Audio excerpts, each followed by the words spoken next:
अजीब तरीके का, जहां मिनिस्ट्री का कोई लेना देना नहीं होता, आप देखते हो होता है।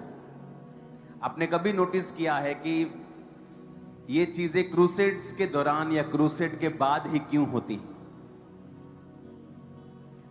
परमेश्वर ने कहा शैतान का हेड ऑफिस जो है वो आसमान में है और वो भी रैंक्स के अनुसार काम करता है। जिस तरह एक एरिया में एक एसएचओ है, एक डीएसपी है, एक एसपी है, एसएसपी है, ऐसे रैंक्स हैं और अब उनका एरिया बड़ा होता जाता है।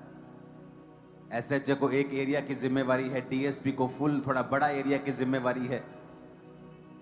उसी तरह से शैतान जो है वो इसी रीति से काम करता है। कुछ एरियाज के ऊपर, कुछ चीजों के ऊपर वो कब्जा रखता है। लेकिन जब क्रूसेड्स होते हैं, जब मीटिंग्स होती हैं, शैतान के जो एरियाज हैं, उसके जो बंधन हैं, उसकी जो पकड़ है, वो बिल्कुल लूज होती है और लोग छूटते हैं इससे। और आपने नोटिस किया होगा कि क्रूसेड्स के दौरान या क्रूसेड्स के बाद ही शैतान को दिक्कत होती है। और ये दुष्ट आत्माओं को दिक्कत होती है, मैं आपको बता रहा हूं। उन लोगों को दिक्कत नहीं है, वो शैतान को दिक्कत है जो अपनी फ्रस्ट्रेशन उन लोगों में से शो कर रहा है वो।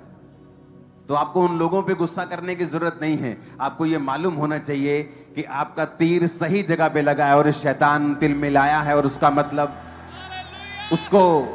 उसको दर्द हुआ। हालेलुया। उसको पेन हुई है, इसका मतलब ये है। आपने कभी नोटिस किया कि जब आप प्रेयर करने के लिए बैठते हैं तभी आपको आपका मोस्ट इंपॉर्टेंट काम क्यों याद आता है? तभी आपको फोन क्यों पकड़ना रहता है? क्यों व्हाट्सएप की बेल बजती है? सडनली कुछ हो जाता है या नेगेटिव ख्याल मन में आने लगते हैं या परमेश्वर पर आप डाउट करने लगते हो सडनली जब आप प्रार्थना बढ़ाते हो। ऐसा हर टाइम क्यों होता है? शैतान आपकी प्रेयर लाइफ पे ही क्यों अटैक करता है? जहां जहां शैतान अटैक कर रहा है और जब जब कर रहा है, इसका मतलब वहां उसको दिक्कत हो रही है, वहां उसको मुश्किल हो रही है, वहां उसको आग और फायर वो महसूस हो रही है। और शैतान जानता है कि उसका राज्य खत्म हो रहा है। इसीलिए जब आप प्रेयर करने के लिए बैठते हैं, आप फील करते हैं कि ये कुछ है अलग। बहुत सी फैमिलीज, जब मैं मिनिस्ट्री में आया तो मुझसे कंप्लेंट करती थी कि जब हम प्रार्थना ज्यादा करते हैं हम पे अटैक होने लगते हैं। मैंने उनको बताया कि अगर अटैक होने लगते हैं इसका मतलब शैतान के ऊपर आपकी प्रार्थनाओं का असर हो रहा है और वो अटैक करके आपको स्टॉप करना चाहता है कि आप यहीं पे रुक जाएं, क्योंकि नहीं तो आप सदा के लिए डिलीवर हो जाएंगे अपने परिवार समेत। अपने हाथों को उठाओ। आप नोटिस करेंगे जब भी क्रूसेड होता है या हो चुका होता है, उसके बाद सडनली मशरूम की तरह लोग उठने लगते हैं और विरोध करने लगते हैं, अलग अलग रीति से। और इसमें रीजन यही होता है कि शैतान को यह दिक्कत होती है। उसे पता है कि क्रूसेड्स के ऊपर, इन मीटिंग्स के ऊपर कितने लाखों लोग वचन सुनते हैं और बचाए जाते हैं, और उसका उस जगह के ऊपर से पकड़ जो है शैतान की वो खत्म होती है। हालेलुया। हमें इसका स्पिरिचुअल एंगल देखना होगा कि शैतान इन्हीं दिनों के बाद उसे दिक्कत क्यों होती। अपने हाथों को उठाओ। इस थर्सडे आपको मुझे कहां मिलना है? कहां मिलना है? आवाज नहीं आई। कहां मिलना है? वहीं थर्सडे नाइट। अपने हाथों को उठाओ मौसम के लिए, अपने हाथों को उठाओ साउंड के लिए, सिस्टम के लिए, सब लोगों के लिए, उनके आने जाने के लिए, उनकी सुरक्षा के लिए। खुदावन के लहू में छुपाओ सब चीजों को कि परमेश्वर का आत्मा वहां पे कार्य करे। भारी उपस्थिति परमेश्वर की वहां पे हो, उसकी प्रेजेंस वहां पे हो, हीलिंग और डिलीवरेंस के साथ परमेश्वर का हाथ वहां पे हो, अजीब और अचंभे मिरेकल्स वहां पे हो, बहुत से लोग वहां बचाए जाएं, तेरी साल्वेशन की वहां पे नदियां बहें। खुदाबंद अंधकार की शक्ति और उसकी सारी योजनाएं कैंसिल हो जाएं, शैतान के सारे प्लान कैंसिल हो जाएं। खुदा बाप, जितने लोग वहां पे आए मानसिक बीमारियों से आजाद हो जाएं, डिप्रेशन से आजाद हो जाएं, शारीरिक बीमारियों से आजाद हो जाएं, हर प्रकार के रोग से आजाद हो जाएं, हर प्रकार के शैतान के अटैक से आजाद हो जाएं, हर प्रकार की दुष्ट आत्माओं के बंधन से वो छूट जाएं। तेरी आग वहां पे उतरे खुदा बाप, पवित्र आत्मा की भरपूरी वहां पे हो, तेरी सामर्थ वहां पे हो। जब लोग वहां पे आए खुदाबंद, तेरी पवित्र आत्मा की सामर्थ को ग्रहण करके जाएं, जिंदगियां सेम ना होगी। आमीन। ऊंचाई बरकत आप क्रूसेड पे हासिल करने वाले। मैंने कहा आमीन। ऊंचाई क्रूसेड पे बरकत आप हासिल करने वाले। अपने हाथों को उठाओ। Thank you Jesus. यिर्मयाह 33 उसकी 3 आयत, मैं ये चाहता हूं कि आप इसका एक पोस्टर बना के इन वचनों का भी एक जारी कर दें, क्योंकि आज ज़्यादा है वर्ड, तो आप अपने कंप्यूटर की स्क्रीन पर, अपने फ़ोन पे इसे लगा सकते हैं ताकि आप इसे याद रखें। यिर्मयाह 33 उसकी वो मुक्के बल गिर गया। वो यीशु मसीह जो लोगों की पीड़ा झट से ठीक कर देता था, वो मुक्के बल गिरा और गिरने के बाद भी उसने प्रार्थना की। प्रार्थना की, हे मेरे पिता, यदि हो सके तो ये कटोरा मुझसे टल जाए। हालेलुया। ये कटोरा टल जाने का मतलब क्या? एक बुरी परिस्थिति उसके ऊपर आ रही थी।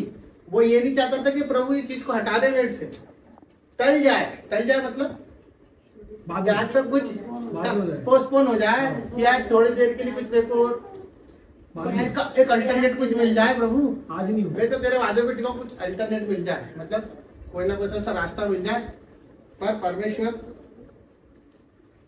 तो भी जैसा तू चाहता है वैसा ही हो, तो जैसा तो भी मैं चाहता हूं वैसा नहीं, परंतु जैसा तू चाहता है वैसा ही।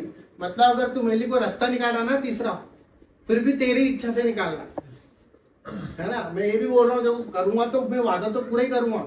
मैं व्याकुल हो रहा हूँ, मैं तड़प रहा हूँ, मैं गिर रहा हूँ, और मेरा खून, मेरा पसीना खून बन रहा है। उसके बाद उस व्याकुल स्थिति में भी परमेश्वर फिर आता है। फिर उसने चेलों के पास आकर उन्हें सोता पाया और पतरस से कहा, क्या तुम मेरे साथ एक घड़ी भी नहीं जाग सके? हालेलुया। ये तकलीफ है प्रभु की। वो क्या बोल रहे, एक घड़ी नहीं जाग सके। वो दिन रात उनके साथ रहते थे, वो उनको रोटी तोड़ के खिला रहा है, सब कर रहा है, जमाने भर में लेता फिर रहा है। वो बोले एक घड़ी जाग जाना मेरे लिए भाई। वो सो गए, पतरस सो गया। फिर भी परमेश्वर ने उन्हें क्षमा किया। क्या तुम मेरे लिए एक घड़ी भी नहीं जाग सके? ये टोंट थी प्रभु की। वो कुछ बुरा नहीं चाहता था, पर उनको उन्होंने बता दिया कि तुम एक घड़ी भी नहीं जाग सकते।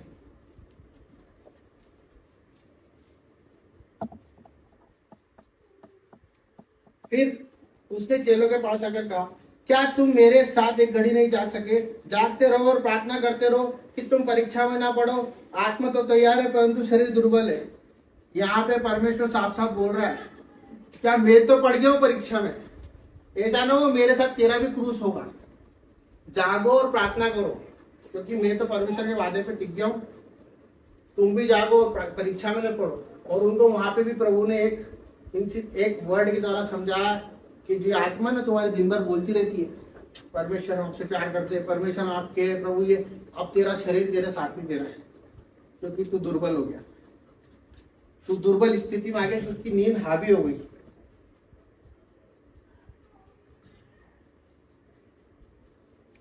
परंतु शरीर दुर्बल है। फिर उसने दूसरी बार जाकर प्रार्थना की, हे मेरे पिता, यदि यह मेरे पिए बिना नहीं हट सकता तो तेरी इच्छा पूरी हो। हालेलुया। या परमेश्वर ने बोल दिया कि आप ठीक है, एक्सपेक्टेड जो भी आप बोलोगे वो मैं पी लूंगा उसको। तब उसने आकर उन्हें फिर सोता पाया, क्योंकि उनकी आंखें नींद में भरी हुई थी। कौन थे वो लोग? कौन? मनुष्य नहीं थे वो, प्रभु के सिलेक्टेड लोग थे।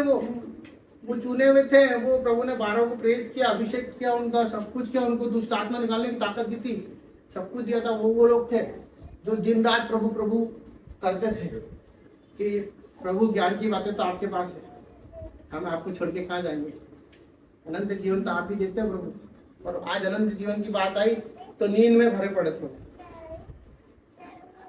उन्हें छोड़ फिर चला गया। ठीक है। फिर तीसरी बार प्रार्थना करने गया। तब उसने चेलों के पास आकर उनसे कहा, अब सोते रहो। हालेलुया। यहाँ पर परमेश्वर उस दर्द में, परेशानियों में भी बोला कि अब ठीक है, अब तुम सोते रहो, क्या काम क्यों तुम, बहुत प्रेम की बातें की, पर सोते रहो, परंतु सोते रहो और विश्राम करो। ठीक है, देखो अब इस सोते रहो यहाँ पर एक थोड़ा सा डॉट लगा हुआ है, इसका मतलब कि प्रभु ने उनको एक टूंट मारी है कि सोते रहो, विश्राम करते रहो, चलो फिर भी मेरे साथ चल के देखो क्या मेरे साथ क्या क्या होएगा। यहाँ आगे वचन में लिखा है कि देखो वो घड़ी आप पहुंची है और मनुष्य का पुत्र पापियों के हाथ पकड़ा जाता है, और चेले देखो मेरे पकड़ने वाला निकट आ पहुंचा है, पकड़ने वाला निकट आ पहुंचा है। अब पकड़ने वाला कौन था और पकड़ाने वाला कौन था? और पतरस कौन था जो 3 बार इनकार करता था? ये कौन थे? ये सब साथ में रहने वाले थे। तो परमेश्वर